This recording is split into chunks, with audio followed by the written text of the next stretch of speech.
వరదలలో ఎలక్ట్రిసిటీకి ఎంత నష్టం జరిగిందనే దాని మీద అంచనా మీద తంగనపల్లి మండలం, ఇల్లంతకుంట మండలం, గంభీరావుపేట మండలం పోదామని చెప్పి మన తంగనపల్లి తిరిగి అక్కడి పోదాం అనుకున్న లోపల ఈ లోపలనే ఈ ఎస్ఎస్ఐ యూనిట్లకు సంబంధించిన సేట్లు పవర్ లూమ్ అసోసియేషన్ వాళ్ళంతా కలిసి సెస్ ముందు ధర్నా కార్యక్రమం పెట్టడం జరిగింది.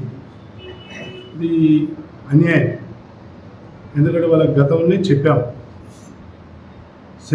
సెస్కు సంబంధించిన వరకు వాళ్ళకి ఎప్పుడు కూడా మేమేమి ఏ కార్యక్రమాన్ని అన్యాయంగా తలపెట్టలేదు. గతంలో జరిగిన ఇష్యూలన్నీ కూడా మీకు అందరికీ తెలుసు. ఈఆర్సీ ఇచ్చిన రూల్ ప్రకారమే బ్యాక్ బిల్లింగ్ పోయినాం. దాంతోపాటు ఇక్కడి పౌరులకు సంబంధించిన 10 నిమిషాల సోదరుడే హైకోర్టుకు పోయి హైకోర్టు ఆర్డర్ కూడా తీసుకురావడం జరిగింది. దాని ప్రకారం 2023 మే నుండి మనం అప్పటికి 32,23,00,000 2025 ఆగస్టు వరకు ఇది బ్యాక్ బిల్లింగ్ యాక్చువల్గా బ్యాక్ బిల్లింగ్ వచ్చి 19,05,00,000. Regular bill net amount 13,18,00,000. మొత్తం కలిపి 22 కోట్ల చిల్లర, 32 కోట్ల చిల్లర. దీని మీద గతంలో జరిగిన గౌరవ విప్పు గారి దగ్గర, మహేందర్ రెడ్డి గారి దగ్గర, ఇన్ఛార్జి వీళ్ళందరి దగ్గర కూడా జరిగింది. ఇదే ₹2 కాడికి కట్టుకుంటే వెళ్ళండి. బ్యాక్ బిల్లింగ్ను తగ్గించడం కానీ పెంచడం కానీ మా చేతిలో లేదు. ఇది ఈఆర్సీ ఇచ్చిన దాని, హైకోర్టు ఇచ్చిన దాని ప్రకారమే చేయడం జరిగింది. మీరైతే ఎవరైతే అడిగినరో వెసులుబాటు కల్పించాలని చెప్పి సోదరులు అడిగినరు, పౌరులు సోదరులు, దాని ప్రకారం అందులో ఎస్ఎస్ఐ యూనిట్లు, సేట్లు వాళ్ళు అడిగిన దానికి మనం ఏం చెప్పినామంటే రూల్ ప్రకారమే మేము పోతున్నాం. ఒకవేళ రూల్ పర్మిట్ ఇస్తే మేము చేయగలం, కానీ లేకపోతే చేయలేము. కాకపోతే ఒక వెసులుబాటు కల్పియండి అని చెప్పి రిక్వెస్ట్ చేసి కలపడం జరిగింది. ఇది 2 సంవత్సరాల నుంచి నడుస్తుంది. 2 సంవత్సరాల కలెక్టరేట్ పిలిపించి చైర్మన్, ఎండీని, మిగతా డైరెక్టర్లందరి నుంచి మా పాలకవర్గం పోయి కూర్చున్నాం. కలెక్టర్ గారు, విప్ గారు, మహేందర్ రెడ్డి గారు అందరూ కూర్చోండి డిసైడ్ చేసి ఒక పేపర్ రాసి ఇచ్చారు. ఎవరు? పవర్లూమ్ అసోసియేషన్ వాళ్ళు. ఏమి ₹2 కాడికి మేము మొత్తం అందరం ఎస్ఎస్ఐ యూనిట్స్కి సంబంధం లేకుండా మొత్తం కట్టుకుంటూ పోతాం ₹2 కాడికి. కానీ సిస్టమ్ మార్చడం మాకు కుదరదు, ఏదైనా మినాయించుకుంటూ పోతామని చెప్పడం జరిగింది. అందరితో మేము కట్టిపిస్తామని చెప్పారు. ఇది మొన్నటి నెల వరకు, ఆగస్టు నెల వరకు కూడా ఎవరు కట్టలే. ఈ ₹2 కాడికి ఎవరు కట్టలేదు. మరి ఏంది నాకు అర్థం కాలేదు. కడతామన్నప్పుడు ₹2 కాడికన్నా కట్టాల్సిన బాధ్యత వాళ్ళకు ఉంటుందా లేదా? మరి ఎట్లా నడుస్తుంది? మన సంస్థ నడవాలంటే కరెంటు కొనుక్క రావాలి, పోలు కొనుక్క రావాలి, వైరు కొనుక్క రావాలి, మ్యాచింగ్ మెటీరియల్ కొనుక్క రావాలి, ట్రాన్స్ఫరాలు కొనుక్క రావాలి. మ్యానుఫ్యాక్చరర్స్ కాదు కదా, మనం సప్లయర్స్ మనం కూడా. కాబట్టి వాళ్ళంతా తీసుకొస్తాం కాబట్టి మనకు డబ్బులు కట్టాలి. కట్టకపోతే ఇబ్బంది అవుతుంది. ఈ సంస్థ మనందరికీ, దీన్ని కాపాడుకునే బాధ్యత మనందరికీ ఉందని చెప్పడం జరిగింది. అంతే తప్ప వాళ్ళ మీద కక్షపూరితంగానో ఇవన్నీ చేయాలని లేదు, చెయ్యం కూడా. అంతా అందరం కలిసికట్టి ఇక్కడ పుట్టి పెరిగిన వాళ్ళం కాబట్టి వచ్చిన దాన్ని ఎట్లా ఎదుర్కొందామనే ఉద్దేశంలో పోవాలి తప్ప కక్షపూరితమైన కార్యక్రమాలు ఎవరు చేయడం లేదు, చెయ్యం కూడా. మీరే అన్నారు మొన్న పోయిన నెలలో మేమే 35,40,00,000 లెటర్ రాసినాం ఆఫీస్ నుంచి కూడా. ఏమని? మేము ఎమ్మెల్యే గారికి ఇచ్చినాం, వాళ్ళందరికీ కూడా ఇచ్చినాం, గౌరవ కేటీఆర్ గారికి ఇచ్చినాం, విప్ గారికి, వీళ్ళందరికీ ఇచ్చినాం. ఆల్ లెటర్స్ ఇచ్చినాం మా ఆఫీస్ నుంచి. గవర్నమెంట్ వారికి కూడా ఇక్కడ పరిస్థితులు బాగాలేవు కాబట్టి ఒక మానవతా దృక్పథంతో ఆలోచన చేసి వీరందరికీ 35,40,00,000 మాఫీ చేయగలరని ఆ సెస్ ద్వారా వారికి ఇవ్వడం జరిగింది. అదే పద్ధతిలో కేటీఆర్ గారు కూడా వారు ఒక లెటర్ కూడా పెట్టాడు. అది మీ అందరికీ రిలీజ్ చేసాడు, మీరందరూ కూడా చూసారు, మాకు పెట్టి అదే పద్ధతిలో పోతున్నాం. నిన్న మొన్న జరిగింది కూడా ఇష్యూలో మేము ఎక్కడ కూడా కనెక్షన్స్ కట్ చేయమని కూడా ఎవరికి చెప్పలేదు. వాస్తవంగా ఫీల్డ్ మీద ఉన్నా నేను కానీ మా డైరెక్టర్లు కానీ ఏదైతే మీకు గంభీరాపేటలో వచ్చిందో సూచింది కదా మీరంతా, అదే పద్ధతిలో వరదలు వచ్చినాయి కాబట్టి ఆ వరదల కార్యక్రమాన్ని పోవాలని పోయినాం. వీళ్ళు ఏదో కార్యక్రమం చేసుకొని వచ్చి ఇవాళ సెస్ ముందు ధర్నా చేయడం జరిగింది. వాళ్ళకి అదే చెప్పినాం. దాంట్లో ఈ బ్యాక్ బిల్లింగ్ సంబంధించి ఎవరైతే ₹2 అక్కడ కడతామని చెప్పిండ్రు ఈ స్టేట్లు, ఎస్ఎస్ఐ నుండి వాళ్ళు, మిగతా కింది వాళ్ళు కూడా ఎంత కట్టిందంటే 73 లక్షల రూపాయలు కట్టాల్సింది. వాళ్ళు కట్టింది 23 లక్షలు.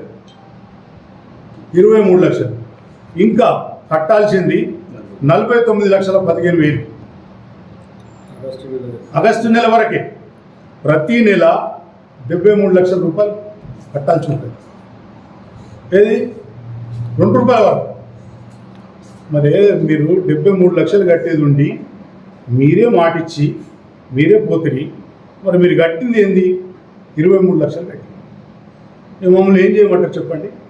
మళ్ళీ మీరే డబ్బులు కట్టరు, మీరే వస్తారు, సెస్ ముందు ధర్నా చేస్తారు.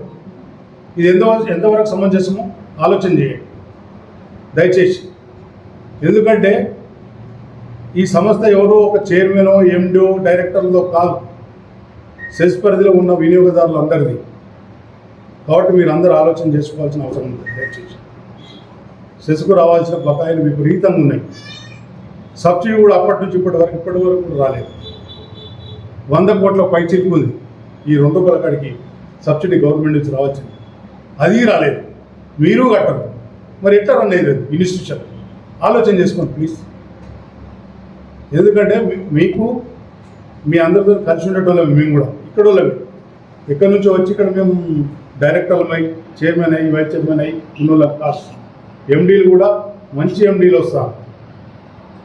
మాకు అందరికీ ఇబ్బంది పెట్టే కార్యక్రమాలు చేస్తారు. దయచేసి మీరు చేసిన కార్యక్రమాన్ని మాకు బాగా ఇబ్బంది కలిగించింది. కాబట్టి గతంలో మన నాయకులకు, ఇక్కడి నాయకులకు తెలుసు ఏం చేయాలి ఏం కాదు.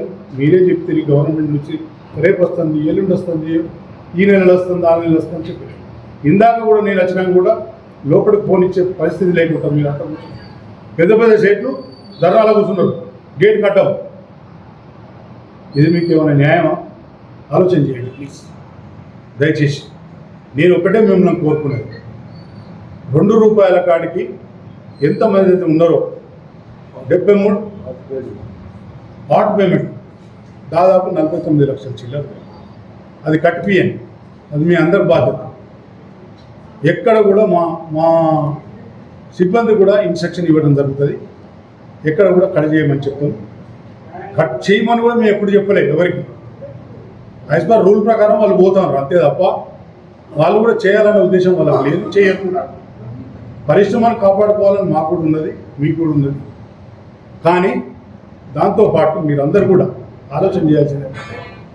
మన సంస్థను కాపాడుకోవాలి, పరిశ్రమను కాపాడుకోవాల్సిన బాధ్యత మాకు ఉంది. కాబట్టి దయచేసి మీరందరూ ఇప్పుడు ఇవాళ చేసింది మాత్రం పద్ధతి కాదు. ఎందుకంటే అందరూ లెటర్లు పెట్టినాక మాట్లాడినాక పోయినారు. కావాలని ఇంటెన్షన్లో మీరు ఇవాళ చేసినట్టు అనిపించింది.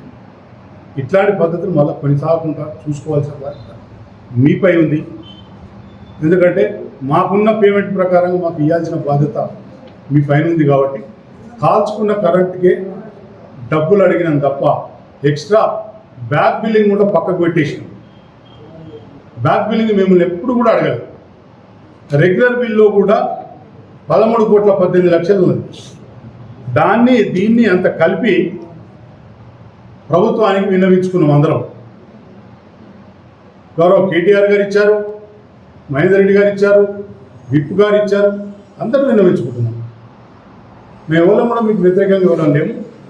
కాబట్టి దయచేసి ఇప్పటికైనా ఆలోచన చేసుకోవాల్సిందిగా పవర్లూమ్ యజమానులకు, ఎస్ఎస్ఐ యజమానులకు, మిగతా యజమానులకు అందరికీ అప్పీల్ చేసుకోవడం జరుగుతుంది. ఈ ఉన్న బకాయిని ఖచ్చితంగా ఇందాక నేను మాట్లాడాను, నేను మాట్లాడినాకనే వాళ్ళు ఇవ్వడం జరిగింది. వాళ్ళు ధర్నాకు వస్తారని కూడా మాకు తెలియకుండా వచ్చి కూర్చున్నారు. ఇది పద్ధతి కాదని తెలియజేస్తూ మునుముందు కూడా ఇట్లాంటి పరిస్థితి తీసుకురావద్దని తెలియజేస్తూ మీ తోట మేముంటాం. కార్మికులతో, ఆసాములకు, సేట్లకు అందరికీ తోడుంటాం. అంతా మనం అందరూ 60 వాళ్ళ వాసులమే కాబట్టి కలిసికట్టుగా పరిశ్రమను కాపాడుకోవాల్సిన బాధ్యత మనందరిపై చేస్తాం. దయచేసి దాంతోపాటు మన కోఆపరేటివ్ సంస్థను కూడా కాపాడుకునే పరిస్థితి మనం అందరి చేతిలో ఉంది కాబట్టి మీరు కూడా ఆలోచన చేసుకొని అందరూ కూడా సెస్కు సహకరించాల్సిందిగా కోరుతున్నాం.